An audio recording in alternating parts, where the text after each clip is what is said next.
হজের উদ্দেশ্যে ধর্মীয় আনুষ্ঠানিকতায় অংশ নিতে প্রতি বছর পাড়ি জমায় লাখো ধর্মপ্রাণ মুসল্লি। কিন্তু সেই স্বপ্নের পথে সবথেকে বড় বাধা হয় ব্যয়বহুল হজ প্যাকেজ। মক্কা মদিনা একই রুটিন, তবুও কেন যেন বছর ভেদে হজের খরচে পার্থক্য আকাশ পাতাল। কখনো বাড়তি 1.5 থেকে 2 লাখ টাকা, আবার কখনো হঠাৎ আরো বেশি। প্রশ্ন উঠেছে, এটা কি আদৌ পবিত্র হজ প্যাকেজ নাকি কোনো অদৃশ্য ব্যবসা? কেননা বিগত বছরগুলোর তুলনায় 2026 সালের ঘোষিত প্যাকেজে দেখা যাচ্ছে সেই খরচ কমেছে উল্লেখযোগ্য হারে।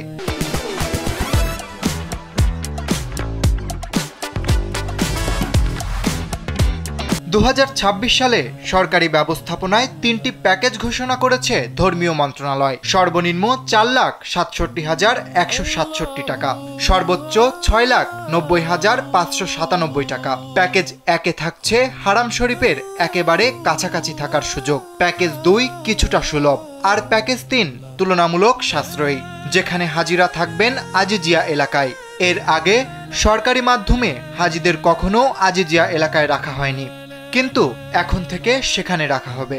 আর সর্বোচ্চ হজযাত্রী পাঠানো দেশগুলো বহুদিন ধরেই আজিজিয়াতেই তাদের হাজিদের রাখছে। স্বভাবতই প্রশ্ন জাগে, এবার এত কম খরচে সম্ভব হলে আগে কেন এত বেশি নেওয়া হতো? 2023 সালে সরকারি প্যাকেজ ছিল 6,83,000 টাকা, বেসরকারি ব্যবস্থায়ও ছিল প্রায় একই খরচ।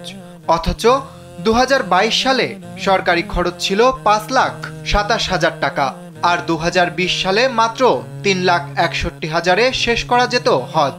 2024 সালে হাব বা হজ এজেন্সি অ্যাসোসিয়েশন ঘোষণা করেছিল সাধারণ প্যাকেজ 5,89,800 টাকা আর বিশেষ প্যাকেজ 6,99,300 টাকা। সে তুলনায় 2026 সালে ঘোষিত সর্বনিম্ন প্যাকেজ আগের তুলনায় 2 লাখেরও বেশি কম।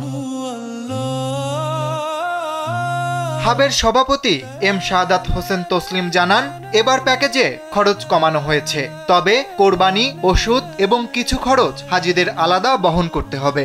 প্যাকেজ অফার হঠাৎ বৃদ্ধি আবার কমে যাওয়ায় নীতি নির্ধারণে অস্বচ্ছতা প্রমাণ করে বলে ইঙ্গিত করে কোনো বিশ্লেষক।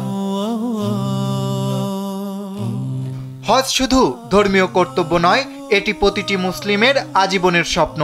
2026 সালের সাশ্রয়ী প্যাকেজ হাজিদের স্বস্তি দেবে, এমনটাই প্রত্যাশা করেন অনেকে।